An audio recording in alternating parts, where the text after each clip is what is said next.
Hi guys, ಎಲ್ಲರೂ ಹೇಗಿದ್ದೀರಾ? ಎಲ್ಲರೂ ಚೆನ್ನಾಗಿದ್ದೀರಾ ಅಂತ ಅಂದ್ಕೊಂಡಿದ್ದೇನೆ. ಇದು ನಮ್ಮ ತುಳುನಾಡಿನ ಒಂದು ಸಂಸ್ಕೃತಿ.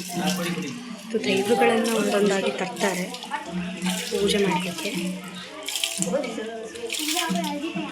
ಈ ದೈವ ಬರೀ ರಾಜಮನೆತನದವ್ರಿಗೆ ಮಾತ್ರ, ಗಂಜಡಿ ಮನೆಗೆ ಹೋಗಲ್ಲ.